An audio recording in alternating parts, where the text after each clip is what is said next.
Item ಯಾವುದೇ ಇರಲಿ try ಮಾಡಿ ಆಚಿ ಚಿಕನ್ ಮಸಾಲಾ. ಆಚಿ ಚಿಕನ್ ಮಸಾಲಾ. ಮೂರನೇ ದೃಶ್ಯದಲ್ಲಿ ತರಕಾರಿ ಗಾಡಿಗೆ ಬೆಂಕಿ ಹಾಕಿದ್ದಾರೆ. ಪಾಪ ತರಕಾರಿ ಗಾಡಿ ಏನ್ ಮಾಡಿತ್ತು? ತರಕಾರಿ ಗಾಡಿ ಏನ್ ಮಾಡಿತ್ತಪ್ಪ? ದುಡ್ಕೊಂಡು ತಿನ್ನೋ ತರಕಾರಿ ಗಾಡಿ ಅಲ್ಲ ಅದು. ತರಕಾರಿ ಗಾಡಿಗಳು ಏನ್ ಮಾಡ್ತಾವ್?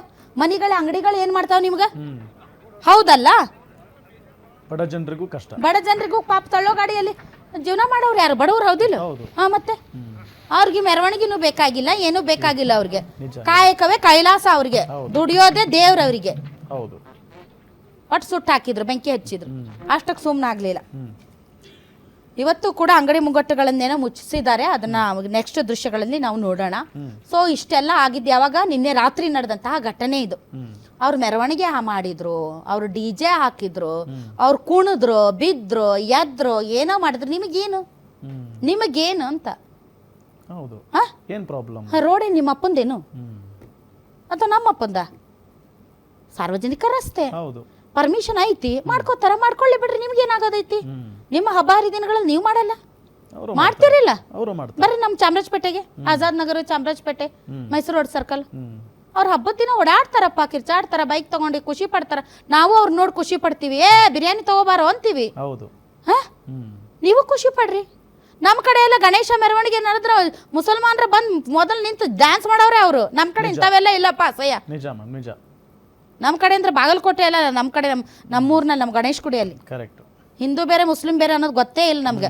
ನಮಗೆ ಈ ಬೆಂಗಳೂರಿಗೆ ಬಂದ್ಮೇಲೆ ಗೊತ್ತಾಯ್ತು ಇಂಥವೆಲ್ಲ ನಡೀತಾವಂತ. ಇರ್ಲಿ. ಸೊ ಇದು ದೃಶ್ಯ, ಇದು ಹಿಂದಿನ ದಿನ ನಡೆದಂತಹ ಘಟನೆ. ಸೊ ಈ ಘಟನೆ ಆದ ಮೇಲೆ ನಿಷೇಧಾಜ್ಞೆ ಘೋಷಣೆ ಆಗುತ್ತೆ.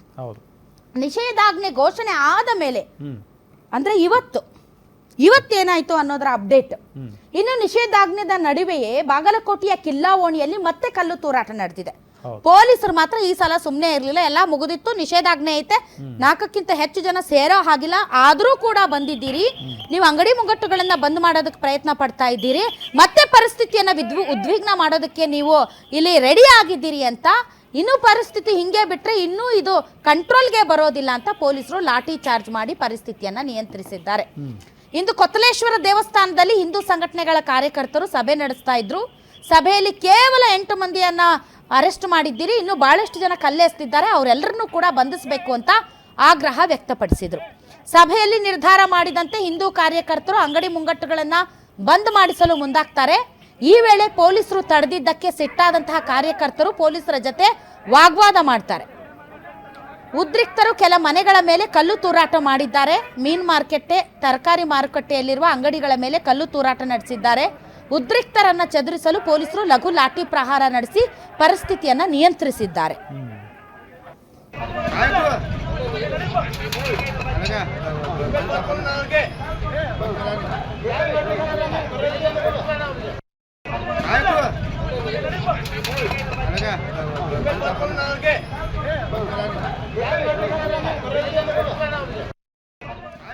ಓಕೆ, ರಾತ್ರಿನೇ ನಿಷೇಧಾಜ್ಞೆ ಘೋಷಣೆ ಮಾಡಾಯ್ತು. ಇಂತಹ ಒಂದು ಕೋಮು ಸೌಹಾರ್ದತೆಯನ್ನ ಕಾಪಾಡಲೇಬೇಕು. ಹಂಗಂತ ಜಗಳ ಮಾಡ್ಕೋತಿರೋದ? ನಿಮ್ಮೇಲೆ ನಾವು ಕಲ್ತಿರೋದು. ನಿಮ್ಮ ನಿಮ್ಮ ನಿಮ್ಮ ಅಂಗಡಿ ಮುಕ್ಕಟ್ಟುಗಳನ್ನ ನಾವು ಬೆಂಕಿ ಹಚ್ಚೋದು, ನೀವು ನಮ್ಮ ಅಂಗಡಿ ಮುಂಗಟ್ಟುಗಳಿಗೆ ಬೆಂಕಿ ಹಚ್ಚೋದು, ಹೆಂಗ ನಡೀತಿರ್ತದ? ಹಂಗ ದೇಶನ ಬೆಂಕಿ ಹಚ್ಬಿಡೋಣೇನು? ಯಾರೊಬ್ಬ ಕಿಡಿಗೇಡಿ ಅಪರಾಧಿ ಅವ, ಯಾರೇನೋ ಅದು ಎಲ್ಲಿಂದ ಬಂದಿತ್ತೇನೋ, 1 ಅಲ್ಲ 8 ಅದಾವಂತವು. ಅವು ಮಾಡಿದ್ದಕ್ಕೆ ನಾವು ನಮ್ಮ ಜನರಿಗೆ ಯಾಕೆ ತ್ರಾಸ ಕೊಡ್ಬೇಕು? ನಮ್ಮ ಅಂಗಡಿ ಮುಂಗಟ್ಟುಗಳನ್ನ ಯಾಕೆ ಬಂದ್ ಮಾಡಿಸ್ಬೇಕು? ಮೀನ್ ಮಾರ್ಕೆಟ್ ದುಡ್ಕೊಂಡು ತಿನ್ನೋರು ಅವರು, ಹೌದಲ್ವಾ? ಕಾನೂನಿದೆ, ಕಾನೂನಿನ ಪ್ರಕಾರ ಹೋಗ್ಬೇಕು. ಪ್ರತಿಭಟನೆ ಮಾಡೋ ಹಕ್ಕು ನಿಮಗಿದೆ, ನೀವು ಮಾಡಿ, ನಾನು ಬೇಡ ಅಂತ ಹೇಳಿಲ್ಲ. ಕಲ್ಲು ತೂರೋದು, ಇನ್ನೊಂದಿಷ್ಟು ಪರಿಸ್ಥಿತಿ ಉದ್ವಿಗ್ನಗೊಳಿಸೋದು, ಬಾಗಲಕೋಟೆ ಜನರು ಹೆದರಿ ಅಂಜಿ ಹೊರಗಡೆ ಬರ್ತಾರೆ, ಆ ತರದ ಪರಿಸ್ಥಿತಿಯನ್ನ ನಿರ್ಮಾಣ ಮಾಡುವಂತಹ ಹಕ್ಕು ನಿಮಗಿಲ್ಲ. ತಪ್ಪು ನಡೆದಿದೆ, ಹೌದು, ಅದನ್ನ ಕಾನೂನಿನ ಪ್ರಕಾರ ಕ್ರಮ ಕೈಗೊಳ್ಳಲಿ ಮತ್ತು ಈ ತಪ್ಪನ್ನ ಖಂಡಿಸೋ ಅಧಿಕಾರ ನಿಮ್ಗಿದೆ. ಹಂಗಂತ ನೋಡಿ ಅಲ್ಲಿ ದೃಶ್ಯ 1 ಏನು ಅಂಗಡಿ ಮುಂಗಟ್ಟುಗಳನ್ನ ಮುಚ್ಚೋದಕ್ಕೆ ಪ್ರಯತ್ನ ಪಟ್ರು, ಆದ್ರೆ ಪೊಲೀಸರು ಅವ್ರನ್ನ ಬಿಡ್ಲಿಲ್ಲ. ಯಾಕೆ ಮುಚ್ಚಿಸ್ತೀರಿ? ಅಂತದೇನಾಗೈತಿ?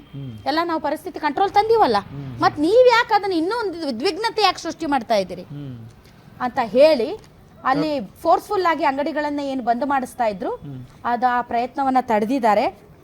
ಸೊ ಈ ಸಂದರ್ಭದಲ್ಲಿ ಮತ್ತೆ ಕಲ್ಲು ತೂರಾಟ ನಡೆದಿದೆ. ಇವತ್ತು ನಡೆದಿದ್ದು ಮತ್ತೆ ಕಲ್ಲು ತೂರಾಟ ನಡೆದಿದೆ. ನೋಡಿ, ಇಂತಹ ಘಟನೆಗಳು ಬಹಳ, ಇಂತಹ ವಿಚಾರಗಳಲ್ಲಿ ಪರಿಸ್ಥಿತಿ ಇದ್ದಕ್ಕಿದ್ದಂತೆ ಗಂಭೀರ ಆಗೋಗುತ್ತೆ. ಆಮೇಲೆ ಅದನ್ನ ತಡೆಯೋದಕ್ಕೆ ತುಂಬಾ ಕಷ್ಟ. ಆರಂಭದಲ್ಲಿ ಇದನ್ನ ಚ್ಯೂಟ್ ಹಾಕ್ಬಿಡ್ಬೇಕು. ಯಾಕಂದ್ರೆ ಇತಿಹಾಸ ಸಾಕ್ಷಿ ಇದೆ ನಮ್ಗೆಲ್ಲ, ನಾವು ಕಣ್ಣಾರೆ ನೋಡಿದ್ವಿ ಕೆಲವೊಂದು ಘಟನೆಗಳನ್ನ. ಹಾಗಾಗಿ ಇಂಥವುಗಳನ್ನ ಆರಂಭದಲ್ಲಿ ಅವ್ರು ಕಲ್ಲಸಿದ್ರು ನಾವ್ ಎಸಿ ಬರ್ದೆ ಯಾಕೆ ಎಸಿಬೇಕು? ಅವ್ರು ಮರ್ಡರ್ ಮಾಡ್ತಾರಂತ ನಾವು ಮಾಡಕ್ಕಾಗುತ್ತೇನು? ಅವ್ರಿಗೆ ಬುದ್ಧಿ ಇಲ್ಲ, ಅವು ಕಿಡಿಗೇಡಿಗಳವು, ಹೊಣಗೇಡಿಗಳವು. ನಾವು ಹಂಗೆ ವರ್ತನೆ ಮಾಡೋಣೇನು? ನಮ್ಗೆ ಜವಾಬ್ದಾರಿ ಇದೆ ಅಲ್ಲ, ಹೌದಲ್ಲ? ಅರೆಸ್ಟ್ ಮಾಡ್ಬೇಕು. ಇನ್ನೂ ಭಾಳ ಜನ ಇದ್ರು, ಅವ್ರು ಯಾರಲ್ಲಿ ನೋಡ್ಕೊಳ್ತಿದ್ರು ಅವ್ರನ್ನ ಅರೆಸ್ಟ್ ಮಾಡ್ಬೇಕಂತ ಹೇಳಿದ್ದಾರೆ. ಕರೆಕ್ಟ್ ಇದೆ, ನೀವು ಮಾತಾಡಿ, ನೀವು ಪ್ರತಿಭಟನೆ ಮಾಡಿ, ಆದ್ರೆ ಕಾನೂನನ್ನು ಕೈಗೆ ಎತ್ತಿಕೊಳ್ಬೇಡ್ರಿ. ಬೇರೆ ನಾಗರಿಕರಿಗೆ, ಸಾರ್ವಜನಿಕರಿಗೆ ತೊಂದರೆ ಮಾಡಬೇಡಿ. ಸಾರ್ವಜನಿಕರಿಗೆ ತೊಂದರೆ ಮಾಡಿದ್ರೆ ಅಷ್ಟೇ ಪ್ರೊಟೆಸ್ಟ್ ಅಂತ ತಿಳ್ಕೊಂಡ್ಬಿಟ್ರೆ ಇತ್ತೀಚೆಗೆ. ಸಾರ್ವಜನಿಕರಿಗೆ ತೊಂದರೆ ಆಗಬೇಕು, ಸಾರ್ವಜನಿಕರು ವಿಲವಿಲ ಒದ್ದಾಡ್ಬೇಕಂದ್ರೆ ಅದು ಪ್ರೊಟೆಸ್ಟ್. ನಿಮ್ಗೆ ಜಾಗ ಕೊಟ್ಟಿರ್ತಾರಲ್ಲ, ಅಲ್ಲಿ ಹೋಗಿ ಪ್ರೊಟೆಸ್ಟ್ ಮಾಡಂದ್ರೆ ಅಲ್ಲಿ ಪ್ರೊಟೆಸ್ಟ್ ಮಾಡಲ್ಲ. ಇವತ್ತು ಕಾಂಗ್ರೆಸ್ ಅವ್ರು ಹೋಗಿ ಬಟ್ಟೆ ಬಿಚ್ಚಿ ಕುಣಿದ್ರಲ್ಲ ಎ ಸಮಿತಿ ಎಲ್ಲ, ಹಂಗ ಅಂತ ಕಡೆ ಕುಣಿಬೇಕು ಇವರು. ಸೊ ಹೀಗಾಯ್ತು. ಅದಕ್ಕೆ ಪೊಲೀಸರು ಲಾಠಿ ಚಾರ್ಜ್ ಕೂಡ ಮಾಡಿದ್ದಾರೆ. ಹಾಗಾದ್ರೆ ಕಲ್ಲು ಎಸ್ತಂತಹ ಕಿಡಿಗೇಡಿಗಳು ಯಾರ್ಯಾರು ಬನ್ನಿ ನೋಡೋಣ. ನೋಡಿ, ಘಟನೆಯ ಕಿಂಗ್ ಪಿನ್ ತನ್ವೀರ್ ಇಲ್ಲಿ ಅರೆಸ್ಟ್ ಆಗಿರೋದು. ಅದಾದ ನಂತರ ಮುಜ್ಜು ಕಮತಗಿ, ಸದ್ದಾಂ ರಾಜಸಾಬ್, ಫಯಾಜ್ ರಫೀಕ್, ಸರ್ಫರಾಜ್ ಚಾವಸ್. ಹೇಳ್ರಿ ಅವ್ರ ಏಜ್ ನೋಡಿ, ಜಸ್ಟ್ 24. ಹೇಳ್ರಿ ಅವ್ರಿಗೆ. ಹೌದು, ಜಸ್ಟ್ 24 ಬಗ್ಗೆ ಏನ್ ಗೊತ್ತಾ ಅವ್ರಿಗೆ? ಕುರಾನ್ ನೆಟ್ಟಿಗೆ ಓದ್ಯಾವಿಲ್ಲೋ ಗೊತ್ತಿಲ್ಲ ಇವು. ಕುರಾನ್ ನೆಟ್ಟಿಗೆ ಓದ್ಯಾವಿಲ್ಲೋ ಗೊತ್ತಿಲ್ಲ ಇವು. ಹೌದು, ಕುರಾನ್ ಅಲ್ಲಿ ಏನು ಬರ್ದಾರ ಅನ್ನೋದು ಗೊತ್ತಿಲ್ಲ. ಇನ್ನು ಮೀಸೆ ಮೂಡಿಲ್ದೇ 19-20 ವರ್ಷದವು ಇವು. ಇದ್ರ ಪರಿಣಾಮ ಏನಾಗುತ್ತೆ ಸಮಾಜದಲ್ಲಿ? ಇದ್ರ ಪರಿಣಾಮ ನಮ್ಮ ತಂದೆ ತಾಯಿಗಳ ಮೇಲೆ ಏನಾಗುತ್ತೆ? ಇದ್ರ ಪರಿಣಾಮ ನಮ್ಮ ಭವಿಷ್ಯದ ಮೇಲೆ ಏನಾಗುತ್ತೆ ಗೊತ್ತೈತೆ ನೀವಕ್ಕ? ಓದ್ರಿ, ಎಷ್ಟೆಷ್ಟು ಹೇಳ್ರಿ ಫಸ್ಟ್ ಇಂದ ಏಜ್ ಎಷ್ಟು. ಈಗ ರಿಯಾನ್ ಕೇವಲ 21 ವರ್ಷ ವಯಸ್ಸು. ಅದಾದ ನಂತರ ಮುಜ್ಜು ಕಮತ್ಗೆ 23, ಸದ್ದಾಂ ರಾಜಸಾಬ್ 22, ಫಯಾಜ್ ರಫೀಕ್ 24 ವರ್ಷ ವಯಸ್ಸು. ಅದಾದ ನಂತರ ಅಯಾನ್ 19 ವರ್ಷ ವಯಸ್ಸಾತನಿಗೆ. ಇನ್ನು ವಸೀಂ ಶೇಖ್ 22. ಮೇಡಮ್, ಬಹಳ ಸ್ಪಷ್ಟ, ಬರೀ 22, 19 ಇವೆಲ್ಲ ಓದ್ತಿದಾರೆ. ಇವರೆಲ್ಲ ಎಜುಕೇಟೆಡ್ಸ್, ಏನಾದ್ರು ಕಾಲೇಜ್ ಗಿಲೇಜ್ಗೆ ಹೋದವ್ರಲ್ಲ, ಬೇಕಾಬಿಟ್ಟಿ ಓಡಾಡ್ಕೊಂಡಿರೋರ ಇವು. ಮನೇಲಿ ತಮೀಸ್ ಗಿಮೀಸ್ ಕಲ್ಸಾರಿಲ್ಲ ಇವಕ್ಕೆ. ಓದಿದ್ರೆ ಈ ತರ ಎಲ್ಲ ಮಾಡ್ತಿರ್ಲಿಲ್ಲ ಅನ್ಸುತ್ತೆ. ಏನು ಅನ್ಪಡ್ ಗವಾರ್ಗಳ? ನಿಮ್ಮೂರಿನಿಂದ ವಿಶ್ವ ಮಟ್ಟದವರೆಗೆ ರಾಜಕೀಯ, ಸಿನಿಮಾ, ಸ್ಪೋರ್ಟ್ಸ್ ಯಾವ ಸುದ್ದಿಯೂ ಮಿಸ್ ಆಗಲ್ಲ. ಬರೀ ಸುದ್ದಿಯಷ್ಟೇ ಅಲ್ಲ, ಜೊತೆಯಲ್ಲೇ ಇರುತ್ತೆ ವಿಶ್ಲೇಷಣೆ. ಗ್ಯಾರಂಟಿ ನ್ಯೂಸ್ ನ ಸಬ್ಸ್ಕ್ರೈಬ್ ಮಾಡಿ, ಫಾಲೋ ಮಾಡಿ, ಕ್ಷಣ ಕ್ಷಣದ ಅಪ್ಡೇಟ್ಸ್ ಪಡೆಯಿರಿ.